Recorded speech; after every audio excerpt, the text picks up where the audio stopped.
கணவன் மனைவிக்குள் ஏன் அடிக்கடி சண்டை வருகிறது, அதை சரி செய்ய என்ன செய்ய வேண்டும் என்ற மெசேஜை கிராமத்து பின்னணியில் குடும்பங்கள் கொண்டாடும் விதமாக பாண்டிராஜ் இந்த படத்தை கொடுத்துள்ளார். இந்த படத்தில் விஜய் சேதுபதி மதுரையை சேர்ந்த பரோட்டா மாஸ்டராக நடித்துள்ளார். இதற்காக பிரத்யேகமாக பரோட்டா செய்ய பயிற்சி எடுத்த விஜய் சேதுபதி தற்போது அசல் பரோட்டா மாஸ்டர்களுக்கு சவால் விடும் அளவு பரோட்டா செய்வதில் தேர்ச்சி பெற்றுள்ளார். இந்த காலகட்டத்திற்கு தேவையான ஒரு மெசேஜை ஜாலியாக குடும்பங்கள் கொண்டாடும் வகையில் சொல்லி இருப்பதால் நிச்சயம் இந்த படம் பாக்ஸ் ஆபீஸில் பெரிய வசூல் செய்யும் என நம்பிக்கை தெரிவித்துள்ளனர். குறிப்பாக மகாராஜா படத்துக்கு பிறகு விஜய் சேதுபதிக்கு இன்னொரு பெயர் சொல்லும் படமாகவும், திருச்சிற்றம்பலம் படத்துக்கு பிறகு நித்யா மேனனுக்கு இன்னொரு வெற்றி படமாகவும் தலைவன் தலைவி அமையும் என பாராட்டியுள்ளனர். இந்த படத்தின் முதல் காட்சியை பார்க்க விஜய் சேதுபதியின் தீவிர ரசிகரான நம்ம தளபதியின் மகன் ஜேசன் சஞ்சய் வந்துள்ளார். சென்னை ரோகிணி திரையரங்கிற்கு வந்துள்ளார் சஞ்சய். படத்தை பார்த்துவிட்டு முதல் முறையாக தனது விமர்சனத்தை கொடுத்துள்ளார். அதாவது படம் ரொம்ப சூப்பரா வந்திருக்கு, ஒரு சில இடங்களில் மெதுவாக போகுது என விமர்சனம் கொடுத்துள்ளார். 10க்கு 9.5 ரேட்டிங் கொடுத்துள்ளார். ஒரு இயக்குநராக நம்ம ஜேசன் சஞ்சய் பயங்கரமான ரேட்டிங் கொடுத்துள்ளார். சந்தோஷ் நாராயணன் இசையமைத்துள்ள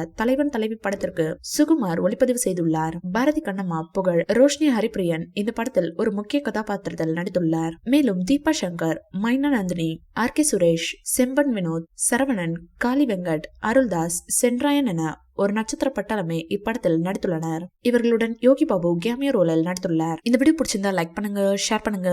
மேலும் விஜய் சார் பற்றிய தகவல்களுக்கு எங்க சேனலை சப்ஸ்கிரைப் பண்ணுங்க.